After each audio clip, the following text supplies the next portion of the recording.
Oh, yeah, sneaking up on the midway point of the season. We're in week 5 of the high school football season. Shane Ryan here with Yanni Caracas. A few surprises tonight, and a point in the season where coaches are really hoping to be hitting on all cylinders. Some teams well on their way to making a playoff run, while others hoping for some midseason magic to turn their season around. That's right, and that is the case for our game of the week. Kings Academy 0-2, still looking for their first win, playing at American Heritage Delray, undefeated at 4-0. Outscoring those opponents 201-30 so far this season. A matchup of two private schools, the Stallions looking to reclaim their championship magic under head coach Jonathan King, now in his second stint as head coach. Defense, the theme in this game. First quarter Stallions could be Marcus Strachey rolling out, but he runs directly into Michael Scroggins. Kings going to the ground game much of the night, and Roman Driggers, who isn't all that tall, but he makes up for it with speed and toughness. Look at him go.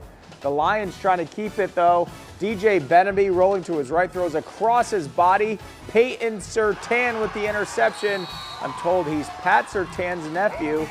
Good genes. Stallions not able to move the ball, and on their punt attempt, snap goes into the end zone. Levi Champion jumps on it, but he's out of the end zone, so that's a safety. Back and forth all night. Fourth quarter we go now. Freshman Fletcher Hodges runs in the score to give Kings the lead, one that they don't give up, as the Lions win 15-14 in a hard-fought game. Number 7 Pahokee trying to bounce back from their loss to Cardinal Newman. Blue Devils playing at Palm Beach Gardens tonight. They already had a lead early in the first quarter. Pahokee driving for more. Xavier Mitchell takes a snap, doesn't like what he sees, so he decides to take it himself. Turns out to be a good decision. He'd walk into the end zone. 2-point conversion is good, makes it 14-0 Pahokee. Blue Devils get the ball back. This time, Mitchell with 2 to 3 business days to throw. Finally spots Kamari Foreman open across the middle for the first down.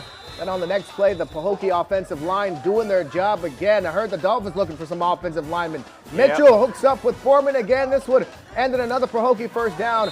2 plays later, Mitchell already with 1 touchdown. And that first touchdown looked a lot like this one. Takes up off that right side again in the end zone for the score. The Blue Devils win it going away 41-21.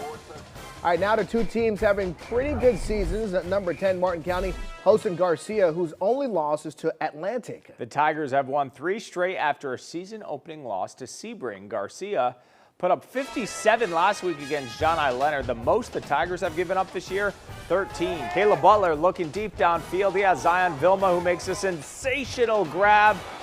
Somehow hangs on to it. That's a touchdown. Tigers' turn.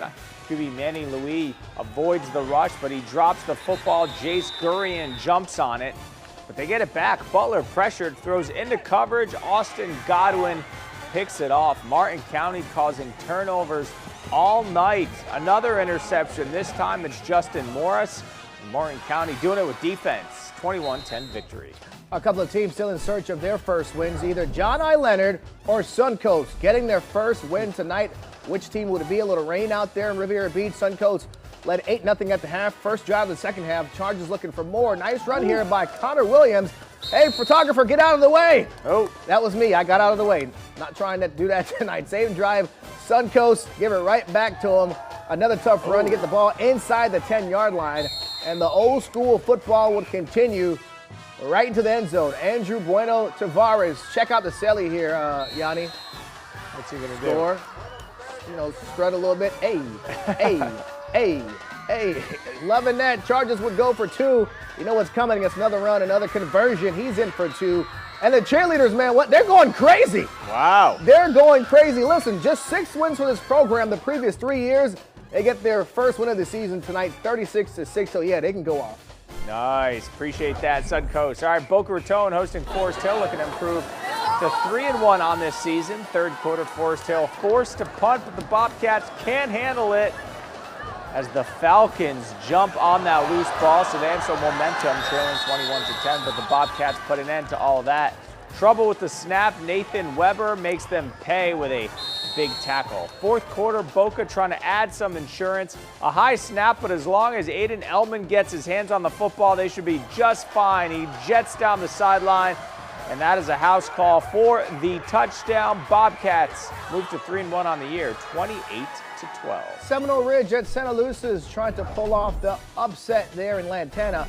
Hawks leading the Chiefs 21-7 in the third quarter, but here comes Santa Lucia's George Shepard rolls out. He's finds Brett Boston open in the end zone for the touchdown. Seminole Ridge, though, still up 21-14.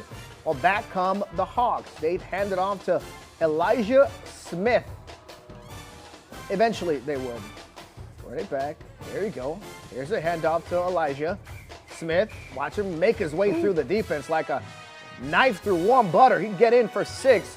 Touchdown Seminole Ridge. It was 28-14 Seminole Ridge. They add some insurance. Shepard here on the sneak. Seminole Ridge would pull off that upset 35-14. Good win for that program. Still to come after the break, we head to the Treasure Coast as number 8 Jensen Beach tries to stay undefeated. We also go to Boca, plus our play of the week after the break.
Welcome back. Jensen Beach 4-0 for the 4th straight season. The Falcons have never started the season 5-0 in school history.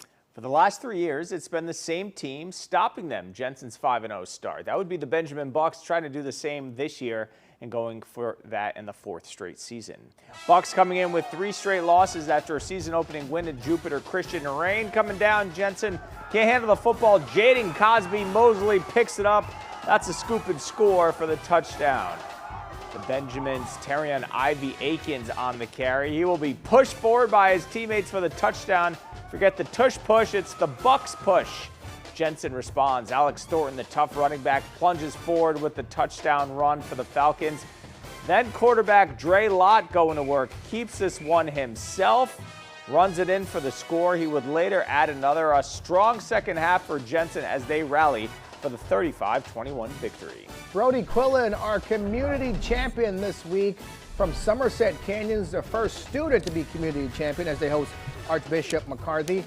Our community ambassador, Mike Lyons, there he is for the coin flip. Thank you very much, Mike. As for the game, Somerset Canyons, they're going to give up this long touchdown run right here in the first quarter. It was not pretty for them tonight. Somerset Canyons, the last update was in the third quarter, 41-0. They were down in this game.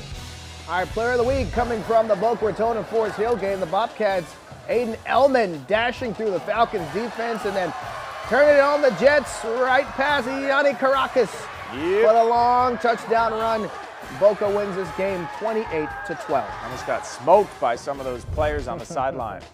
All right, let's go to the scoreboard. Number 5, Glade Central. Wow, look at that score. 41-0 over Dwyer to stay undefeated.